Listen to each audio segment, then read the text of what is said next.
I was going to ask you, we had a comedian on our morning show. It's called the Half-Assed Morning Show. Weasel, Josh, and Nick. Ever heard of them? No. No, that's what I thought. They had a comedian on that was talking about, they were playing this comedian was playing a prank on you, saying he was Christopher Walken when you called into another show. Yes, it ends up being this guy named Craig Gass. Craig Gass, yeah. He's a good friend. Yeah. And he was just flipped out because he's like, "Oh my God, Lars loves me, wanted me to open up for him on tour." Yeah, no, we've had a great time. We're good friends. I see him all the time, and he does a great Gene Simmons. He does a great Paul Stanley. He does a great Sam Kinison.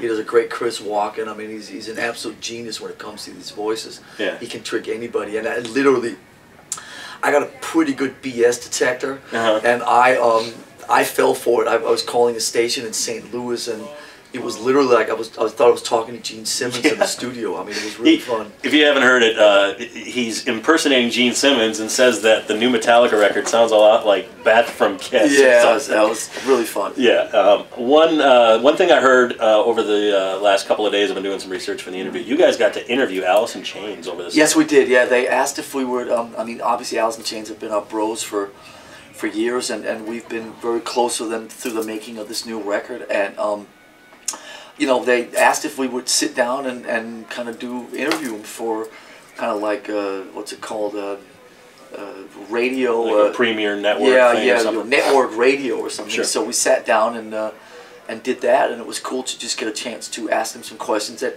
you don't necessarily ask each other when you're hanging out. And stuff that's like real interviewer style. And it was awesome. I mean, it's a great record, and we're all big fans of not just the new record, but of the band and everything they've ever done. Yeah, it seems like they were almost like apologetic or not sure if they could do Alice in Chains again with a new guy. And it, like, you know, I heard in the interview that it was a process for them. They had to figure it out. And I think William Duvall knocks it out of the park, man. You know, it's not an easy situation.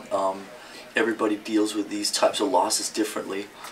When we lost Cliff, I mean, we didn't know what else to do other than just barrel on. That was the way we dealt with it. Obviously, they had a different situation, and they came to grips with it in their own way.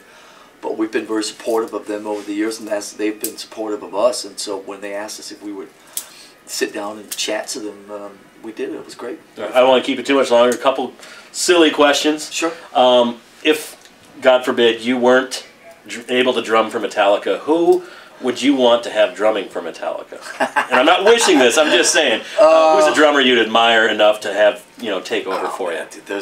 There's hundreds. I mean, there's, you know, Bron from Mastodon, Joey from Slipknot, you know, Chris from Machine Head. I mean, or Chris, you know, Lamb of God. I mean, there's so many great guys out there that would literally just be. I mean, you know, line them up, man. Let's turn it home, no problem. Let's turn it around. If you could drum for any other band other than Metallica, what band would that be? Alive or dead, past or present, how about? Any band? I think in no particular order. It would be fun to drum for Deep Purple. It would be fun to drum in AC/DC. I got a little, you know, you can you say hard on? Yeah, sure. You can say whatever you want. I like this guy.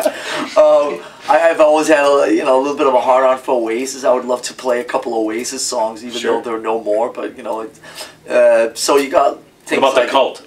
You guys are big fans of the Cult, right? Big fans of the Cult. Would love to play some Cult songs, but I would say if it was limited to one, I'd say Deep Purple. Okay. Now, where was I going to go next here? How about, let me cheat, go over here. Can you confirm or deny a metal tour with Slayer, Megadeth, Anthrax, and you guys? I can confirm that it's something that everybody's talking about, but it's not something that, to my knowledge, has been talked about in or band. I mean, we've certainly talked about it, and it could be fun to do one day, but it's not something that's imminent. Okay. Right. And are you still jogging before shows? I swear you played the Metrodome like in 2004. I saw you running earlier that day. I was like, hey, dude. I prefer to call it running. But yes, we got in a little late. I'm when I'm done with you, I'm gonna go put my little silly running shorts on and go and run around the building a couple of times with my hat on. And it's just a great way for me to warm up, and it sort of gives me a little bit of peace and quiet for 15, 20 minutes. Yeah. And so I pretty much do that still every time every chance I get. All right, Lars, thanks so much for dropping by and talking to us. All right, nice to see you guys. Nice to be back in Minneapolis. We had as we were driving in and we were stuck in traffic around the building, we were talking about all the good times we've had in this town, and there's been a lot. Most of them you can't talk about on the radio, but we've had a lot of good times in this town over the years, and so I was sad to see that Schindler's is shut down, and but man, just coming in today, it was like a trip down memory lane. You remember you played like 3-4 nights here with Kid Rock? Like yeah, we played. Yeah, we were talking about that. That was awesome. And I've seen you at back. Yeah, we XL and Metrodome and here. We played at the Orpheum. Yeah. And we've had nights out at the First Avenue, and got ourselves in trouble over some of those, those establishments. And some of the stuff we won't talk about. Yeah. So it's always been fun here. It's nice to be back. Minneapolis, St. Paul loves you, and thanks for coming around again. Man. It's Lars from Metallica. Good to see you. Thanks. Right on.